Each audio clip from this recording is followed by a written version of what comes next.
রাখবো অশোক দিনদার সমালোচনার জবাব দিলীপ ঘোষের। অশোকের নাম না করে দিলীপ ঘোষের খোঁচা।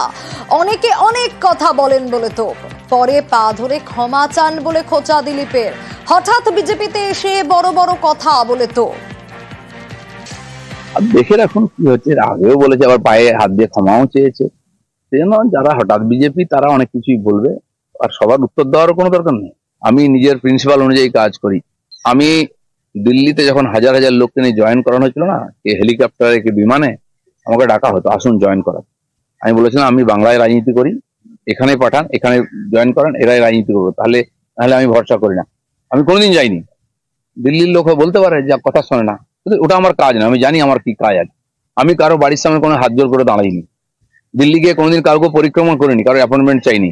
কিন্তু পার্টি দাঁড় করিয়েছি, তার জন্য যারা আজকে বড় কথা বলছেন বিভিন্ন পার্টি থেকে এসেছেন। যেন কে কি বললো, দিলীপ ঘোষের প্রিন্সিপাল পরিষ্কার আছে।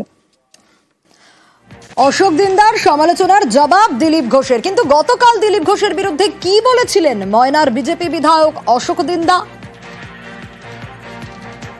ভুল ঠিক সেটা প্রশ্ন নয়, প্রশ্নটা হচ্ছে টাইমিং। ওনার টাইমিংটা খুবই ভুল।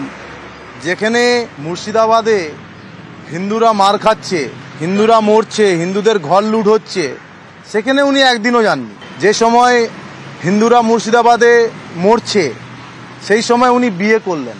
যেখানে এসএসসিরা রাস্তায় বসে আন্দোলন করছে, আপনি জগন্নাথ টেম্পলে গেলেন।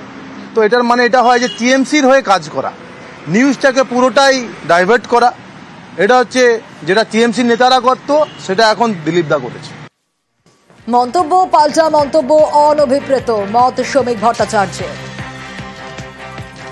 দিলীপ ঘোষ আমাদের দলের প্রাক্তন সভাপতি, দিলীপ ঘোষ বিধায়ক ছিলেন দলের, দিলীপ ঘোষ সাংসদ ছিলেন, দিলীপ ঘোষ পরিসংখ্যানের হিসেবে সফলতম সভাপতি ছিলেন। দিলীপ ঘোষ কি করবেন, দিলীপ ঘোষ কি বক্তব্য রাখবেন, সেটা দিলীপ ঘোষের ব্যক্তিগত সিদ্ধান্ত।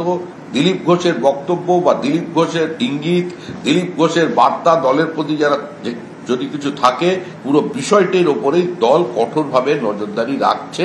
একটা রাজনৈতিক দল করলে তার সংস্কৃতিটাকে অ্যাডাপ্ট করতে হয়। একটা রাজনৈতিক দলে থাকতে গেলে দলীয় সাংগঠনিক গোপনীয়তাটাকে রক্ষা করতে হয়। নেতৃত্বের প্রতি একটা প্রশ্নাতীত আনুগত্য রাখতে হয়। যেতে পারি, কিন্তু কেন যাব এটা নিয়ে বিজেপি চিন্তিত নয়। কর্মসূচি থেকে বাদ পড়ার জল্পনা ওড়ালেন দিলীপ। নিজের কর্মসূচি নিজেই তৈরি করেন বলে দাবি। বুধে দীঘা যাত্রার পর থেকে নাগারে বাগযুদ্ধ, তুমুল বিতণ্ডার মধ্যেই দিলীপকে ঘিরে নয়া জল্পনা। বিজেপির কর্মসূচিতে দিলীপের নাম না থাকায় জল্পনা, কর্মসূচি থেকে বাদ পড়ার জল্পনা খারিজ দিলীপ ঘোষের। বিগত দুদিন ধরে আপনার কোনো কর্মসূচি দেখা যাচ্ছে না, মানে তাহলে কি কর্মসূচি নেই না উনি দিচ্ছেন না? না, অফিসিয়াল কোনো কর্মসূচি নাই।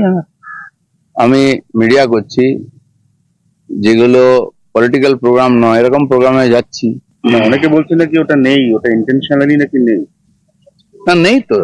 তাহলে ওইটা নিয়ে আপনি খুব একটা ভাবিত নন? না, আমি কোনোদিনই ভাবিতেছিলাম। আমি 3 বছর ধরে কোন পলিটিক্যাল কর্মসূচিতে থাকি। আমি আমার কর্মসূচি তৈরি করি, সামাজিক প্রোগ্রামে যাই, ধার্মিক প্রোগ্রামে যাই। তো সব কর্মসূচি থাকবে, পাবলিক প্রোগ্রামেরই খালি কর্মসূচি থাকবে, বাকি কিছু না। এদিকে সৌমিত্র খাঁয়ের আজব আবদার, মাধ্যমিকের কৃতিকে রাজনীতিতে আসার আহ্বান। বিষ্ণুপুরের বিজেপি সাংসদ সৌমিত্র খাঁয়ের আজব আবদার। মাধ্যমিকে দ্বিতীয়, বাঁকুড়ার বিষ্ণুপুরের সৌম পাল। শুভেচ্ছা জানাতে সৌমর বাড়িতে পৌঁছে যান বিষ্ণুপুরের বিজেপি সাংসদ। ভারতবাসীর প্রত্যেকটা ইয়ং ছেলে মেয়েদের কাছে অনুরোধ করব যে ওকে একদম সুন্দরভাবে বড় জায়গায় তৈরি করে আমি চাইবো পলিটিক্স আসুক। আমরা আহ্বান করব যে একদম পড়াশুনো কমপ্লিট করে ভারতবর্ষের রাজনীতিতে অংশগ্রহণ করুক। পড়াশোনা শেষ করে ভারতের রাজনীতিতে অংশগ্রহণ করুক। সেখানে সাংসদ এই আর্জি জানালেন, সৌম্যকে রাজনীতিতে আসার আর্জি। হ্যাঁ, এখন তো আমি আপাতত পড়াশোনা করে যেতে চাই, আগে নিজের পায়ে দাঁড়াতে চাই, আগে বড় কিছু একটা হতে চাই, তারপর দেখা যাক কি হয়। এখন বড় হয়ে কি হতে চাও তুমি? বড় হয়ে ইঞ্জিনিয়ার হতে চাই। মানে পলিটিক্সে ইন্টারেস্ট? হ্যাঁ, এখন আপাতত নেই। আর বিজেপিকে কটাক্ষ তৃণমূলের। সৌমিত্রর প্রস্তাব খারিজ সৌম্যপালের। ভবিষ্যতে ইঞ্জিনিয়ার হতে চান মাধ্যমিকের কৃতী। সব জায়গাতেই কি রাজনীতির বাইরে কি কোনো কথা বলা যায় না? তিনি একটা সাংসদ, তাকে তো অনেকভাবে উৎসাহিত করা যায়। একটা কৃতি ছাত্রর পাশে দাঁড়িয়ে তাকে বহুভাবে উৎসাহিত করা যায়। রাজনীতিতে আসতে হবে, রাজনীতিতে যেতে হবে একটা ছাত্রকে কি করে তিনি বলেন, যিনি এখনও মানে মাধ্যমিক স্তরের একটা ছাত্র, তাকে কি করে রাজনীতির কথা বলতে পারেন? তো এটা একমাত্র বিজেপিরই কালচার। বিজেপি রাজনীতি ছাড়া কিছু বুঝেন না ওনারা। কৃতি ছাত্রছাত্রীরা যদি পলিটিক্সে আসে, আমরা একটা জয়শঙ্করের মতন বিদেশ মন্ত্রী পেতে পারি, আমরা দেশের রাজনীতিতে ভালো ভালো মানুষকে আমরা পেতে পারি। তাই আমার আহ্বান থাকবে, কৃতি ছাত্রছাত্রীরা তাদের পড়াশুনো কমপ্লিট করার পর দেশ চালান, দেশকে এগিয়ে নিয়ে যান, আমার আহ্বান থাকবে।